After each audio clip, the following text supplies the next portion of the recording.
Je suis profondément heureuse de pouvoir représenter mon pays en France. J'aime mon pays, ses réalisations et je suis fière de ma nomination en France. Voyez-vous, en Hongrie, en plus que mon rôle diplomatique, j'ai vécu une expérience personnelle, émotionnelle, profonde et bouleversante.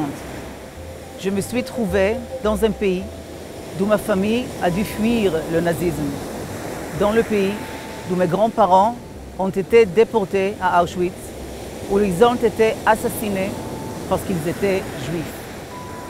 Mais moi, je suis revenue à Budapest en tant qu'ambassadeur d'un pays souverain, Israël, mon pays, en portant un nom biblique, Binoun. Mes grands-parents ont leur place dans cette dynamique d'avenir. Ils vivent à travers ma présence dans le présent. La vie a triomphé de la barbarie. J'ai foi en ma mission, restaurer les liens d'amitié entre la France et Israël. Telle est ma priorité. Je souhaite la promouvoir dans tous les domaines possibles, scientifiques, culturels, économiques et autres. Israël est un pays de projets, de réalisations. Israël développe une technologie de pointe dans divers secteurs, en médecine, en agriculture et dans le secteur de l'énergie et des télécommunications. Son climat et son infrastructure touristique permettent une diversité d'activités où chacun, à tout âge, peut trouver ce qui lui convient. Qu'il s'agisse des bienfaits de celle de la mer morte ou de séjours de jeunes dans un kibbutz, dans des sites archéologiques, dans des festivals culturels ou bien d'échanges interuniversitaires. C'est vrai que nous sommes souvent en guerre. Les Israéliens ont des inquiétudes en matière de la sécurité, bien sûr, mais ils ont aussi des soucis politiques, économiques et sociaux. Cependant, ceci n'est qu'un aspect de notre quotidien, car les Israéliens savent faire face aux défis. Israël va de l'avant.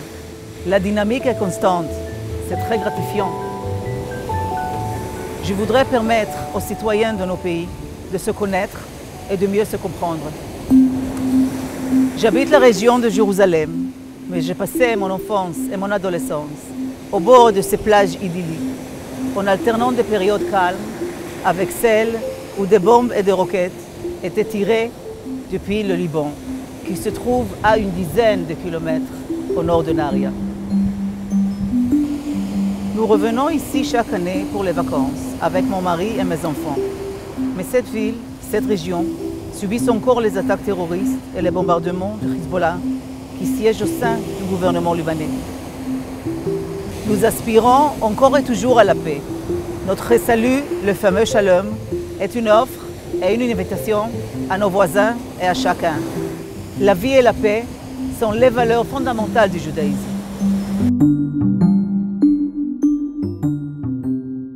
La devise de la France, liberté, égalité, fraternité, englobe tout ce à quoi l'homme peut aspirer.